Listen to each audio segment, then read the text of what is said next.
Perhatian kepada seluruh pengguna YouTube. Podcast pergerakan akan segera dimulai.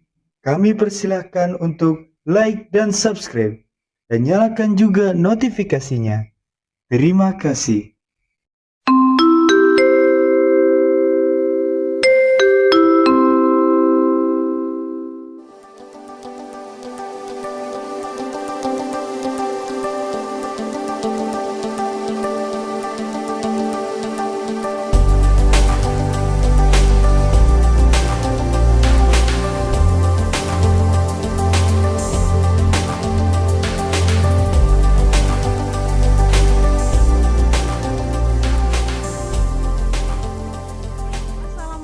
Warahmatullahi wabarakatuh. Waalaikumsalam warahmatullahi wabarakatuh. Salam pergerakan. Salam.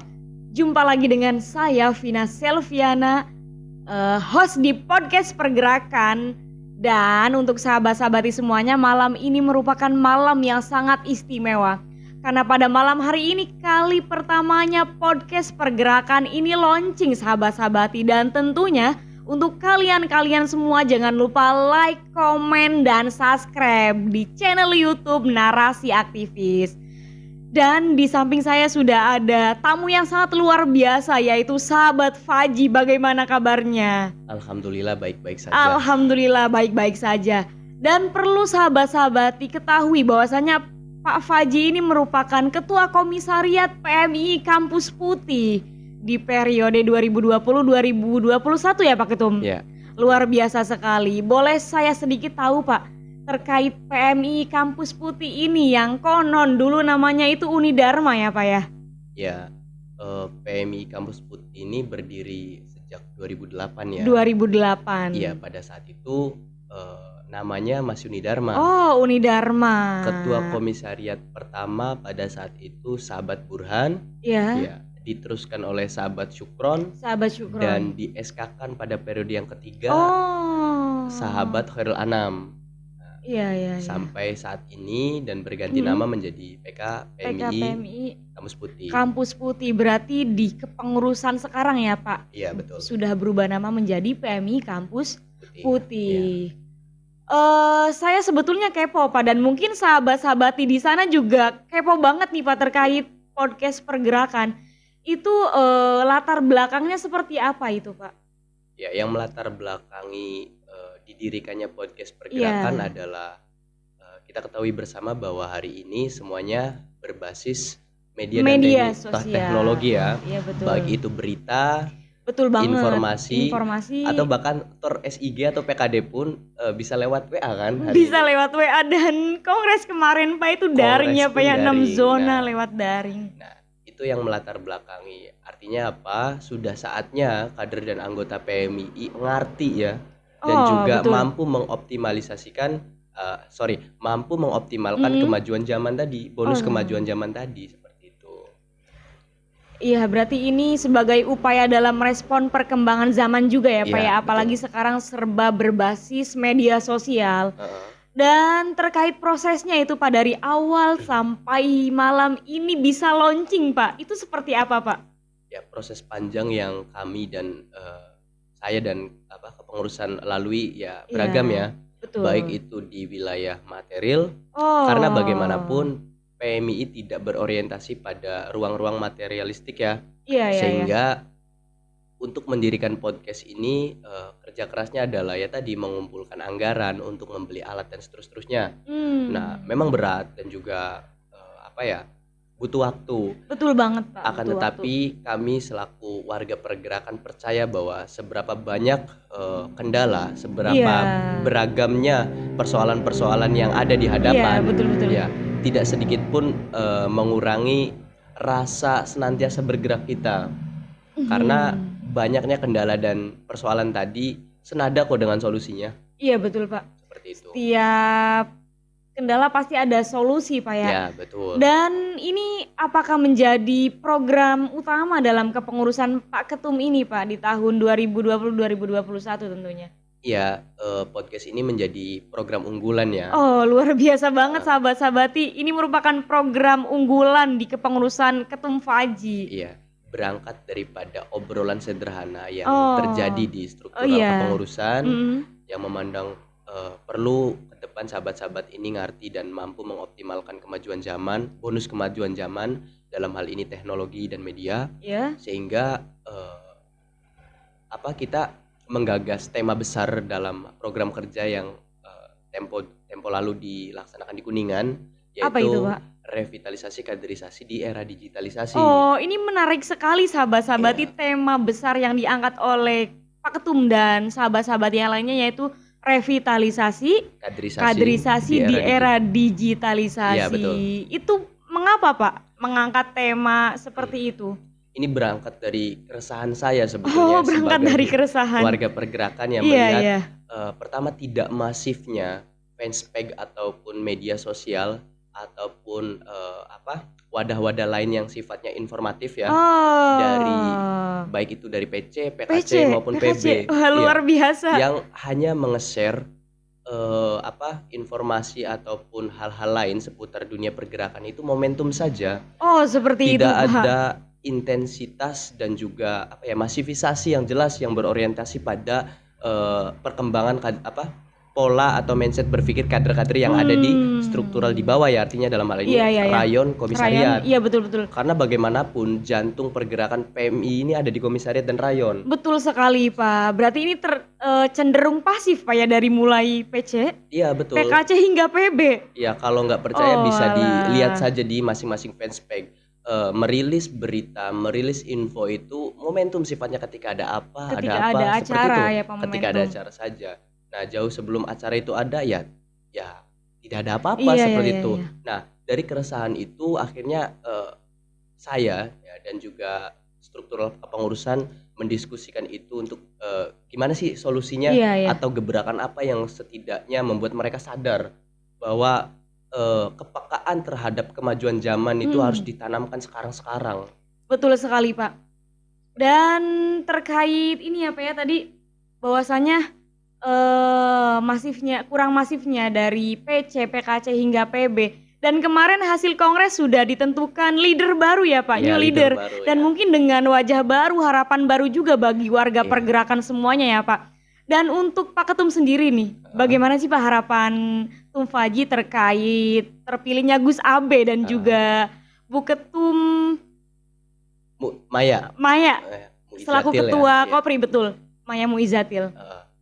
Harapan saya sederhana bahwa harus adanya sinkronisasi daripada PB sampai tataran rayon. Sinkronisasi program, sinkronisasi kaderisasi mencakup semuanya ya, Pak. Semua aspek seperti itu. Karena begini ya,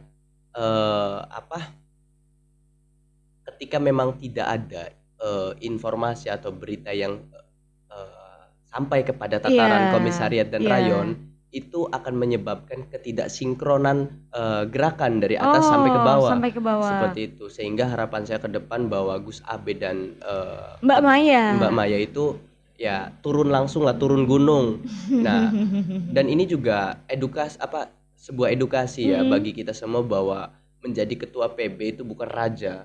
Menjadi ketua PB itu bukan orang yang kita sembah dan kita soani. Artinya perlu ada gerakan dari atas untuk ke bawah. Ya, untuk tadi sekedar mensinkronisasikan program-program ke depan dan seterusnya. Betul, saya sepakat dengan Pak Faji bahwasanya komisariat merupakan jantung ya, Pak ya. Oke, Pak, ada pertanyaan lagi nih, Pak, terkait podcast ini. Mungkin hambatan sudah ditemukan, Pak ya. Dan untuk tujuan sendiri, Pak, terkait adanya podcast pergerakan ini seperti apa itu, Pak Ketum? Tujuan podcast ini sejatinya saya klasifikasikan menjadi dua ya.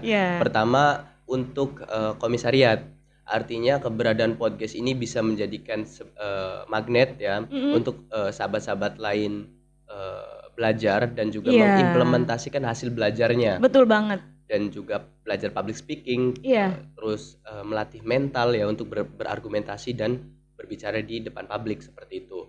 Dan lingkup yang lebih luas ya, ini bagian daripada simbiosis mutualisme kami terhadap kampus. Oh, terhadap kampus. Karena bagaimanapun kita wajib berterima kasih dengan kampus ya, dan wajib berkontribusi atas kemajuan kampus. Iya, betul seperti banget. itu.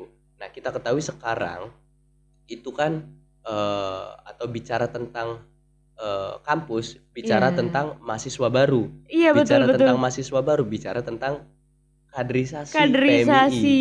Iya, karena sekarang sudah masuk bulan Maret nih, Pak. Sosialisasi juga yang saya tahu sudah dilaksanakan oleh kampus, Pak, ya, ke lembaga-lembaga. Nah, hari ini kita ketahui bersama bahwa sosialisasi itu tidak bisa dilakukan secara face to face. Betul banget. Hadir ke setiap lembaga-lembaga sekolah yang ada di Indramayu. Kan nggak bisa. Oleh sebab itu podcast disediakan untuk tadi menciptakan konten-konten persuasif ya, untuk mengajak sahabat-sahabat kuliah di sini dan juga sebagai eksistensi organisasi dan eksistensi kampus juga. Karena begini, ini bagian daripada memperkenalkan bahwa di sini ya, di STKIP Pangeran Dharma Kusuma, di STAIS Dharma ada kampus ya, yang mana mahasiswanya itu kreatif dan mampu mengoptimalkan benda-benda yang ada gitu. Iya, betul. Benda-benda yang ada atau alat-alat yang sedemikian sederhana dijadikan sebuah komponen yang kita improvisasi menjadi hal-hal yang berorientasi pada hal positif seperti itu, Mbak. Iya, seperti itu, Pak. Apalagi di era sekarang ya, Pak. Bu Rita juga mengatakan, KPAI itu, Pak, bahwasanya orang-orang sekarang itu sudah tidak bisa terlepas dengan yang namanya gadget, Pak. Apalagi kan banyak sekali konten-konten yang kurang edukasi gitu, Pak. Dan banyak juga sekarang kan ya walaupun ada cyber police, Pak ya, akan tetapi masih banyak dari kita itu yang menonton konten-konten yang kurang edukasi gitu, Pak ya. Artinya perlu adanya sosialisasi juga dari kita untuk mereka-mereka, karena gadget juga kan merupakan dua sisi mata pisau ya, Pak Ketum. Bisa positif, bisa negatif. Iya, betul. Nah, terkait positif nih, Pak Ketum pernah dengar internet positif? Iya, pernah. Nah, bagaimana tanggapan Pak Ketum terkait hal tersebut? Ya, sebenarnya diciptakannya internet positif itu kan sebagai batasan ya, batasan atau kerangka-kerangka wajar. Ya, yang dibentuk oleh salah satu elemen yang ada di pemerintahan untuk ya tidak menimbulkan kesan di luar batas wajar seperti itu. Betul. Ya, bagaimana kita menonton dan mengakses internet secara wajar dan seterusnya yang berorientasi pada hal-hal positif seperti itu. Dan keberadaan podcast juga sebetulnya ikut berkontribusi untuk mengisi konten-konten dan juga menyebarkan paham-paham positif kepada elemen masyarakat. Seperti itu. Artinya kita sebagai pemuda, ayo mari ciptakan karya-karya yang hebat ya, karya-karya syarat edukasi dan juga karya-karya yang mampu mendewasakan secara pemikiran dan mindset berpikir seperti itu. Nah, kita banyakin konten-konten yang seperti ini sehingga mereka itu tidak sampai gitu loh mengakses konten-konten negatif seperti itu, Mbak. Iya, betul. Dan podcast pergerakan ini hadir sebagai solusi, Pak ya, untuk menangkal internet negatif. Kalau solusi gimana ya, presentasinya ya sedikit, cuman kita berupaya lah untuk meminimalisir elemen masyarakat Indonesia dalam hal mengakses internet yang bersifat negatif. Bersifat negatif, iya betul banget, Pak. Lalu Pak, terkait dampak nih yang didapatkan oleh kampus dengan adanya podcast pergerakan ini seperti apa, Pak Ketum? Ya, dampak ya keyakinan saya itu dampaknya positif, tapi adapun nanti bagaimana wallahu a'lam ya.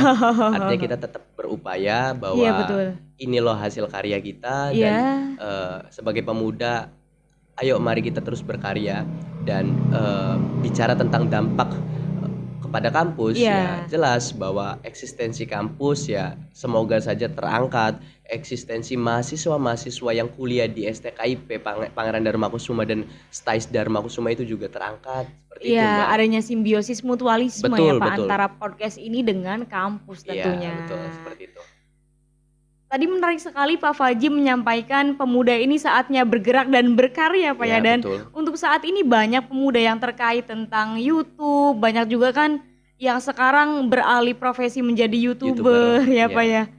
Iya, itu kan sebetulnya bagian daripada kecerdasan para pemuda untuk mengakses Betul. mengakses peluang, pain point yang bagaimana ada. kita bisa membaca peluang ya Pak, apalagi di era sekarang kan serba digital. Iya, bahkan artis-artis pun sekarang kan membuka channel YouTube, betul, membuka banyak podcast, banget Pak, banyak banget. Seperti itu. Nah, kita sebagai kaum intelektual ya, agent of change yang konon katanya agent of change, ya sepatutnya ya kita lebih dulu ke situ gitu loh. Kita lebih dulu mengakses YouTube dan mampu menjadikan YouTube, mengemas YouTube sebagai media yang positif. Seperti itu. Jangan sampai kita kalah dengan konten-konten lebaisme gitu loh. Lebaisme ini ada istilah baru nih sahabat-sahabati. Lebaisme. Konten-konten yang lebay, gelai seperti itu. Jangan sampai kita kalah seperti itu. Iya, betul. Kita buat konten-konten semenarik mungkin, kita ciptakan hal-hal positif ya untuk dikonsumsi oleh semua masyarakat elemen yang ada di Indonesia, khususnya para pelajar dan mahasiswa. Seperti itu Mbak. Pelajar dan mahasiswa. Oke Pak, boleh saya minta closing statement dari Pak Ketum nih? Ya, tadi sebetulnya sudah saya sebutkan di awal bahwa sebagai pemuda ya selayaknya senantiasa bergerak seperti itu.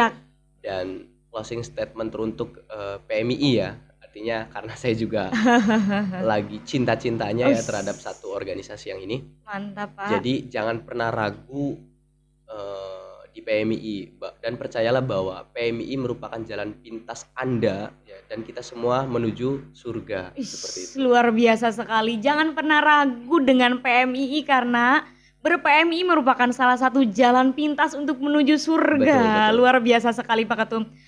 Oke, saya Vina Selviana dan sebelum kita tutup nih, karena ini merupakan malam yang istimewa Pak, dan kali pertamanya launching podcast Pergerakan ya Pak yang tayang di channel YouTube Narasi Aktivis. Boleh Pak Ketum menyampaikan prakata untuk meluncurkan podcast ini nih Pak? Ya, sepatah kata dari saya bahwa sedianya podcast ini diciptakan untuk ruang kaderisasi dan ruang belajar sahabat-sahabat di PMI Kampus Putih. Nah, dan hari ini saya resmikan dan saya luncurkan podcast Pergerakan Narasi Aktivis. Semoga saja luar biasa. Dan semoga saja hal baik yang kita semua upayakan ini sifatnya berkelanjutan sampai sampai tidak ada hentinya lah seperti itu. Artinya ketika masa saya habis diteruskan oleh masa berikutnya dan seterusnya seperti itu. Dan saya berharap juga grafiknya atau nilai kreativitasnya lebih hebat lagi seperti itu Mbak. Luar biasa, terima kasih Pak. Dan untuk sahabat-sahabat semuanya, tentunya karena malam ini sudah dilaunchingkan tayangan pertama di podcast Pergerakan, jangan lupa semuanya untuk like, komen, dan subscribe tentunya. Di mana? Di channel YouTube Narasi Aktivis. Saya Vina Selviana selaku host di podcast Pergerakan. Sampai jumpa. Salam Pergerakan. Salam.